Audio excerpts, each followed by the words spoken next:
قال النبی صلی اللہ علیہ وسلم خیرکم من تعلم القرآن وعلمہ او کما قال علیہ الصلوۃ والسلام الصلاۃ والسلام علیک یا رسول اللہ وعلی آلک وصحبہ یا خاتم النبیین۔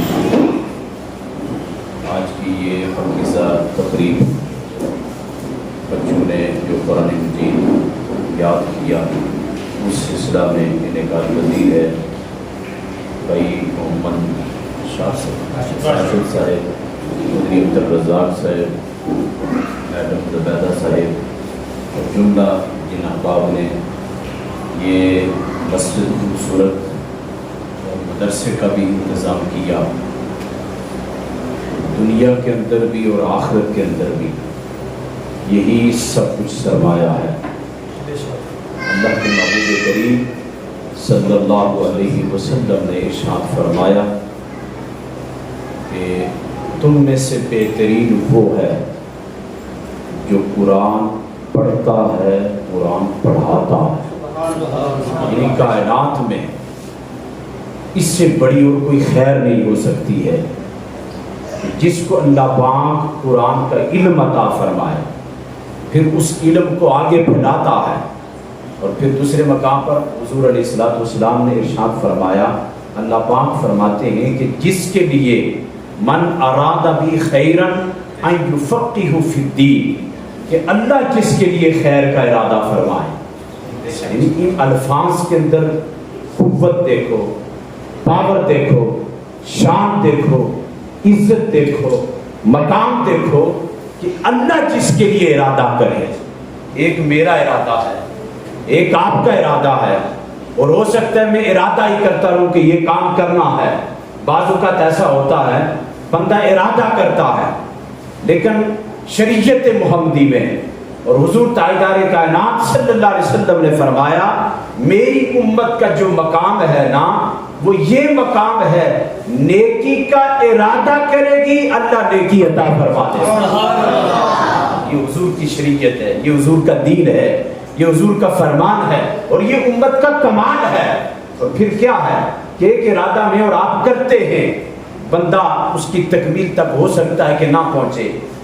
بندے کے ارادے ہوتے ہیں، سامنے تقدیر مسکرا رہی ہوتی ہے کہ یہ ارادے کر رہا ہے اور اس کا تو وقت پورا ہونے والا ہے، وقت اجل آنے والا ہے، لیکن اللہ جو ارادہ کرتا ہے وہ پایہ تکمیل تک پہنچتا ہے۔ کیوں کہ اللہ کی ذات کو فنا نہیں ہے، اللہ کی ذات باقی رہنے والی ہے، اور جب وہ کسی کے لیے ارادہ کرتا ہے تو حضور فرماتے پھر دنیا نہیں دیتا، دین کی سمجھ عطا فرماتا۔ اور جس کو دین کی سمجھ عطا ہو گئی، جس کو دین مل گیا اور جس کو قرآن کا علم مل گیا، حضور نے فرمایا اللہ اپنے کسی نبی کو کسی وجہ سے، کسی عمل کی وجہ سے اتنا مقام عطا نہیں کرتا جتنا قرآن کو خوش الہانی کے ساتھ پڑھنے پر عطا فرماتا ہے۔ پھر حضور نے کیا کہا کہ قرآن ایک جامع کتاب ہے۔ اب زبور ہے، تورات ہے، انجیل ہے، جتنی بھی کتابیں ہیں، اب وہ آپ تلاش کرنا چاہیں تو ان کے اندر رد و بدل ہو گیا ہے، تبدیل ہو چکا ہے، لیکن قرآن جیسے اترا تھا ایسے ہی ہمارے پاس موجود ہے۔ کیوں؟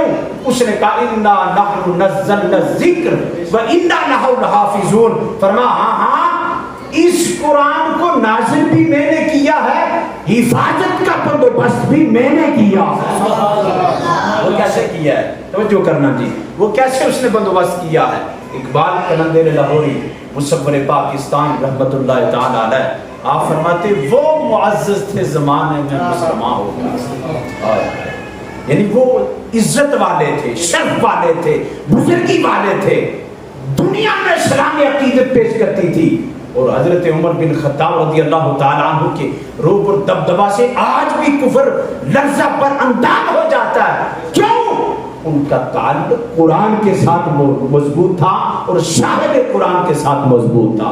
توجہ کرنا، اقبال کہتا ہے ان کی کامیابی کا راز کیا تھا کہ وہ قرآن کے ساتھ جڑے رہتے تھے، جو بھی مسئلے کا حل ہوتا۔ حضرت عمر بن خطاب کہتے ہیں اتنی بڑی سلطنت 36 لاکھ مربع میل کا حاکم ہو، اور پھر اتنی اس کی ذمہ داریاں ہوں، پھر مسجد کا امام بھی ہو، مسجد کا امام بھی ہو، اور وقت کا خلیفہ وقت بھی ہو، اور بادشاہ وقت بھی ہو.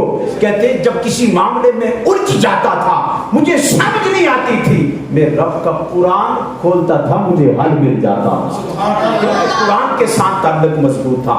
تو کیا کہا اقبال نے؟ وہ معزز تھے زمانے میں مسلمان ہو کر، ہم خارو کے تار کے قرآن ہو کر. اقبال کہتے ہیں ہاں ایک بات ہے، ہم نے قرآن سے مرنا تو سیکھا ہے. ہائے ہائے ہائے ہائے ہائے، ہم نے قرآن سے مرنا تو سیکھا ہے. روح اٹک گئی ہے، روح نکل نہیں رہی. اقبال کہتے ہیں سورہ یاسین شریف شروع کر دیتے ہیں مرنے کے لیے تاکہ روح آسانی سے نکل جائے. اقبال کہتے ہیں بات یہ ٹھیک ہے کہ سورہ یاسین کی برکت سے اٹکی ہوئی روح میں آسانی آ جاتی ہے، لیکن اقبال کہتے ہیں کاش اس قرآن سے مرنا نہ سیکھا ہوتا، تو نے جینا بھی سیکھا ہوتا. قرآن زندگی دیتا ہے، قرآن پہچان کرواتا ہے، قرآن رب کا تعارف کرواتا ہے. اللہ نے کیا کہا اس کا محافظ میں ہوں. اس نے محافظت کا بندوبست کیسے کیا؟ قرآن مجید ہے لِتَعْجَلَ بِهِ إِنَّ عَلَيْنَا جَمْعَهُ وَقُرْآنَهُ. جب جبریل امین آتے حضور کے پاس قرآن لے کر، سرکار جلدی جلدی تلاوت کرتے، اسے یاد کرنے کے لیے اللہ نے فرمایا توجہ کرنا اور دل کی تختی پر یہ جملے لکھ کر لے جانا. اللہ نے فرمایا محبوب جاؤ جبریل محبوب سے کہو اتنی جلدی نہ کرو، اس قرآن کے جمع کرنے کا بھی ذمہ ہمارے ذمہ. کیا کیا؟ وہ ہاتھ، وہ سیدنا عثمان بن عفان جامع القرآن کامل الحیا جنہیں قرآن جمع کرنے والا کہا جاتا ہے، اللہ نے ان کا ذکر بھی قرآن نے کیا ہے. فرمایا ہم جمع کریں گے، یعنی صحابہ کرام سے جمع کروائیں گے. جو جو ہاتھ لکھیں گے، جو جو اسے محفوظ کریں گے، اللہ فرماتا ہے ہاتھ ان کے ہیں، طاقت میری ہے. پھر توجہ کرنا جی، کیا کہا؟ ہم اس کی حفاظت. پھر حفاظت کا ذمہ کیسے؟ یہ لکھا ہوا قرآن شہید ہو سکتا ہے، زلزلے میں آ کر شہید ہو سکتا ہے. رب نے فرمایا محبوب ساری کائنات میں تو میرا محبوب ہے، تیری امت ساری کائنات میں مجھے محبوب ہے، شان تیری نبیوں میں اعلیٰ ہے، امتوں میں تیرے نبی تیری امت کی شان اعلیٰ ہے. لیکن محبوب ایسا ہے میں ایسا بندوبست کروں گا، کسی بھی امت میں کسی کو اپنے نبی کی کتاب یاد نہیں ہے. یہ قرآن کا اعزاز ہے کہ 16 سال 8 سال کا بھی بچہ قرآن کے ساتھ جڑ جائے، اللہ اس کے سینے کو بھی کھول دیتا. ہم ایسے سینے منتخب فرمائیں گے جن میں قرآن کی حفاظت ہوگی. تو کیا کہا؟ ہم اس کی حفاظت کا ذمہ ہمارے ہے. اور اللہ کیا کہتا ہے؟ جب میں ارادہ کرتا ہوں کسی کے لیے خیر کا، اسے دین کی سمجھ عطا فرماتا ہوں. فقط سمجھ نہیں، اس سے بڑی اور کیا بات ہے؟ آپ کی اللہ نے سینہ کشادہ کیا، اللہ نے آپ کو عقل اور شعور عطا کیا. آپ کے پاس پیسہ ہے، دنیا کے پاس پیسہ ہے، کوئی کہاں لگاتا ہے، کوئی کہاں صرف کرتا ہے. آپ کی سوچ اس طرف ہوئی ہم ایک مدرسہ بناتے ہیں، ایک مسجد بناتے ہیں تاکہ مسجد کا بھی بندوبست ہو، اللہ کا گھر تعمیر ہو، لوگ آ کر اس کی بارگاہ میں اپنی سب سے اعلیٰ جبین نیاز اس کی بارگاہ میں جھکائیں اور قرآن کو اپنے سینے میں محفوظ کرے. حضور فرماتے جو بندوبست کرے گا اللہ اسے بھی پورا پورا اجر عطا فرمائے.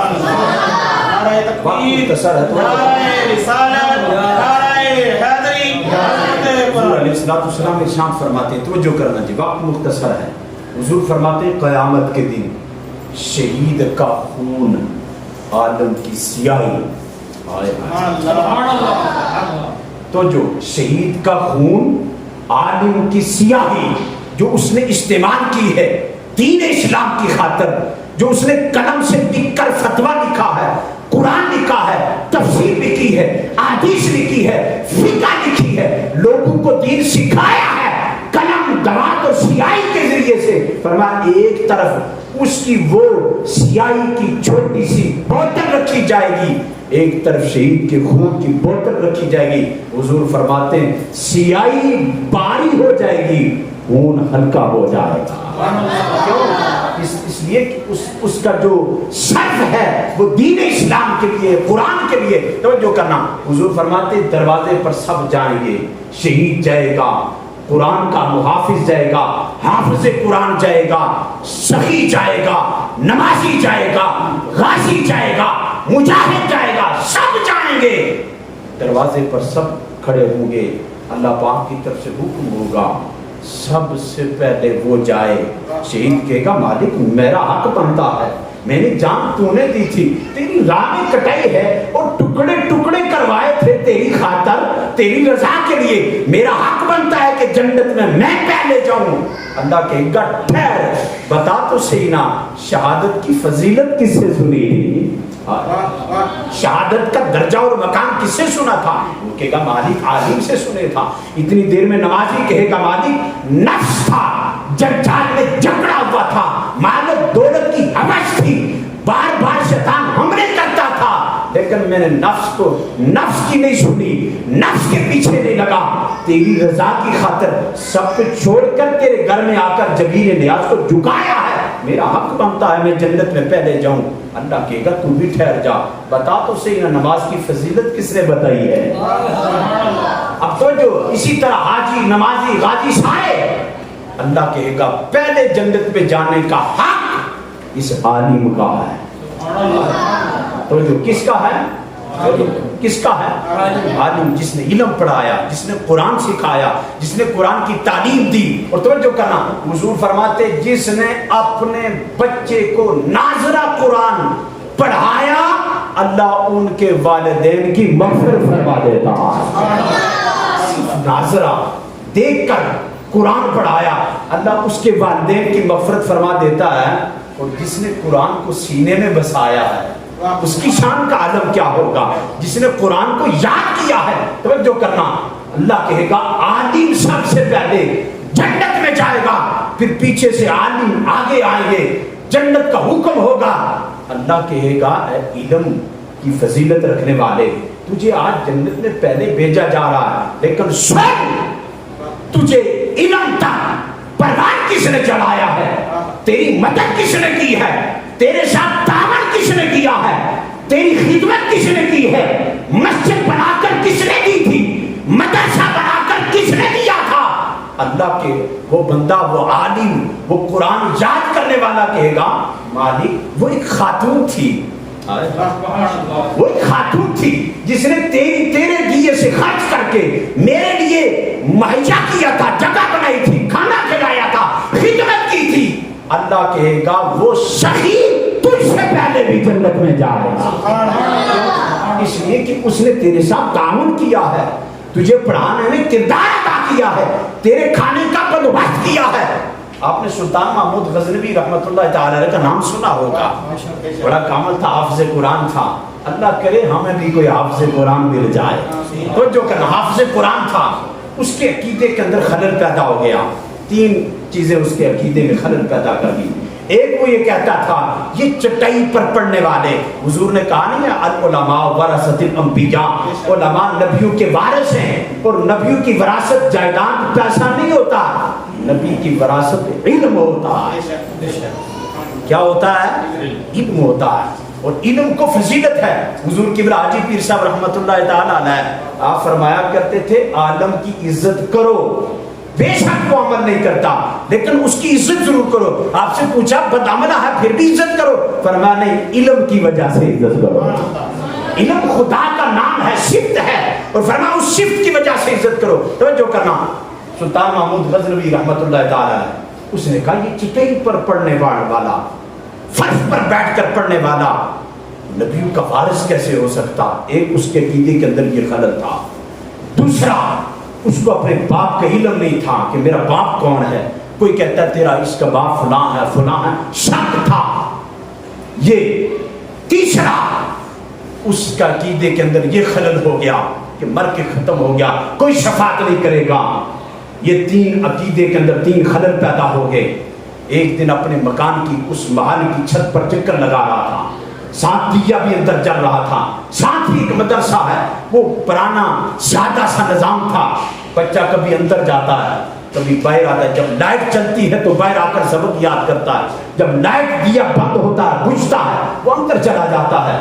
سلطان محمود غزنوی نے یہ ماجرا دیکھ کر نا اپنے خادم کو بھیجا، فرمایا چھوٹے سے بچے کو بلا کے لاؤ، جو کرنا ایمان تازہ ہوگا، فرمایا بلا کے لاؤ۔ بلایا جائے، اسے پوچھا بیٹے کیا مسئلہ ہے؟ کبھی اندر جاتا تھا کبھی باہر آتا تھا۔ کہا میرے پاس اتنے پیسے نہیں ہیں کہ میں دیا خرید سکوں، میں لائٹ خرید سکوں، میں اس کا بندوبست کر سکوں، میں تیرے پڑوس میں رہتا ہوں، جب تیرے اس محل میں لائٹ چلتی ہے اس کا فائدہ اٹھا کر میں سبق یاد کرتا ہوں۔ اب اسی وقت سلطان محمود غزنوی نے آرڈر جاری کر دیا، فرمایا آج کے بعد اس بچے کا وظیفہ بھی ماہانہ دیا جائے اور اس کے لیے روشنی کا بندوبست بھی کیا جائے۔ اتنی بات کہی، اتنا آرڈر جاری کیا، رات کے وقت سویا، آنکھ لگی، تاجدار کائنات تشریف لائے، محبوب کریم نے فرمایا او سبتین کے بیٹے، جس کو اپنے باپ کے متعلق شک تھا، توجہ کرنا، حضور کا علم دیکھو، حضور کی فراست دیکھو، حضور کی نگاہ نبوت دیکھو، حضور نے اس مسئلے کو کیسے حل کیا، سبب بچہ بنا جو مدرسے میں چٹائی پر پڑھنے والا ہے۔ توجہ کرنا جی، حضور نے کیا کہا، او سبتین کے بیٹے جا تو نے میرے وارث کی، شک تھا نا یہ کیسے وارث ہو سکتے، کہا جا سبتین کے بیٹے تو نے میرے وارث کی خدمت کی ہے، میری شفاعت تیرے لیے واجب ہو گئی ہے۔ ایک عمل کی وجہ سے، کیا اس نے بچے کی تعلیم کا روشنی کا بندوبست کیا، اس کی وجہ سے اللہ نے اس کی آخرت کی ساری منزلیں بھی آسان فرما دی اور اس کا عقیدہ درست ہو گیا۔ رب ذوالجلال کی بارگاہ میں تاجدار کائنات صلی اللہ علیہ وسلم کے توسل سے عرض کرتے ہیں کہ رب ذوالجلال ہم سب کو قرآن کا علم عطا فرمائے، گھر میں بھی ہمیں قرآن پڑھنے کی توفیق نصیب فرمائے۔ جس گھر میں قرآن نہیں ہے وہاں اندھیرا ہے، اور جس گھر میں قرآن کی تلاوت ہے وہاں سویرا ہی سویرا۔ اور عزت ہمیں قرآن سے وہ عشق عطا فرمائے، وہ محبت عطا فرمائے۔ ہمارے سلسلہ شریفہ میں خواجہ علی اکبر صاحب رحمۃ اللہ تعالیٰ علیہ گزرے بزرگ، اور ہمارے حضرت صاحب فرمایا کرتے تھے ہمیں دو چیزیں وراثت میں ملی ہیں۔ کسی کو وراثت میں کوٹھی ملتی ہے، پیسہ ملتا ہے، جھنڈی ملتی ہے، وزارت ملتی ہے، تو سنے دو نا، تو سنے عزت ہو نا۔ توجہ، کسی کو کیا ملتا ہے؟ ہمارے حضرت صاحب فرماتے ہیں ہمیں دو چیزیں وراثت میں ملی ہیں، ایک رب کا قرآن ملا ہے، دوسری مسجد ملی ہے۔ جس کو وراثت میں یہ دو چیزیں ملے کیا کمال ہے۔ اور خواجہ علی اکبر صاحب رحمۃ اللہ تعالیٰ علیہ، ان کی زبان پر اتنا قرآن جاری ہو گیا تھا، ہر وقت قرآن پڑھتے رہتے۔ آپ کیا کرتے؟